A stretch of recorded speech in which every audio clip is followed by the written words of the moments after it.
मेरा नाम है राधिका और आज जो मैं आपको कहानी सुनाने वाली हूँ उसको सुन के आपकी रूह कांप जाएगी। और इसको अपने फ्रेंड्स को तो बिल्कुल मत सुनाइएगा, वरना वो आपके घर पे भी आ जाएगा। तो ये बात है 5 साल पहले की, जब मेरे फ्रेंड्स मेरे घर आए थे।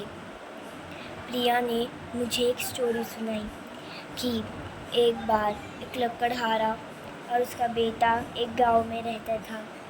लकड़हारा काम करने गया, उतने में ही उसके घर में लाइट चली गई और फिर वहाँ पे वो छोटा सा बच्चा माचिस से लाइट जलाने लगा और वैसे ही पर्दे में आग लग गई और ऐसे करते करते पूरे घर में आग लग गई।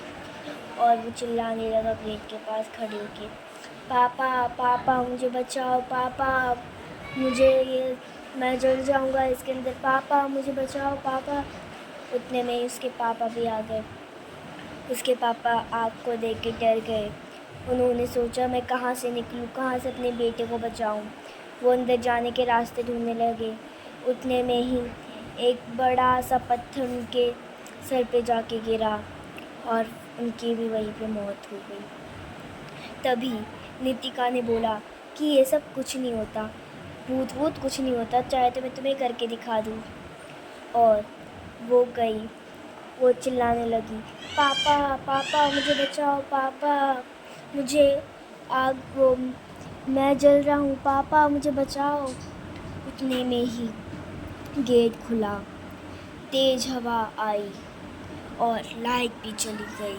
हम सारे लोग बहुत डर गए, पर नितिका नहीं डरी।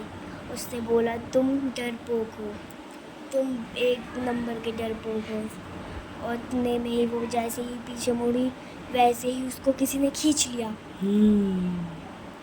और फिर प्रिया देख के उसे बहुत डर गई और उसने सोचा कि वो मुझे उठा के ले जाएगा, इसलिए मैं इस खिड़की से छलांग लगा लूँगी। और जैसे उसने विंडो खोली, उसने देखा कि वो बहुत ज़्यादा ऊंचाई पे थे, क्योंकि मेरे फ्लोर 20th फ्लोर पे था। तो उसने सोचा वो मुझे उठा के ले जाएगा, इसलिए मैं यहाँ से कूद जाती हूँ।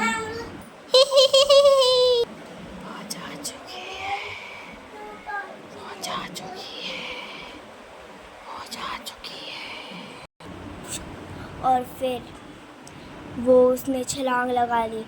मेरे को भी डर लगने लग गया, क्योंकि मैं घर में अकेली थी और लाइट भी नहीं थी। और तभी लाइट ऑन ऑफ होने लग गई और तभी एक हवा का झोंका आया। मैं डर गई, मैं पलंग के नीचे छुप गई और उतने में ही मुझे किसी के कदमों की आहट सुनाई देने लग गई। और फिर बचाओ!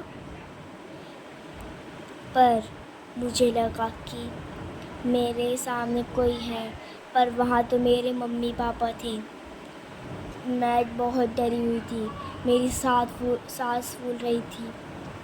मेरी मम्मी ने बोला, क्या हुआ बेटा, तुम इतने डरी हुई क्यों हो? मैंने कहा, कुछ नहीं मम्मी, मेरे को लगा कि कोई चोर आ गया है, तो मैं अपने कमरे में चली गई। और फिर सारे लोग सोने चले गए, मुझे बहुत डर लग रहा था, इसलिए मैं मम्मी पापा के साथ ही सो गई। तभी ऐसी वीडियोस देखने के लिए लाइक और सब्सक्राइब कीजिए। अब मिलेंगे नेक्स्ट वीडियो के लिए, पर सब्सक्राइब करना मत भूलना, वरना वो आपको भी उठा के ले जाएगा।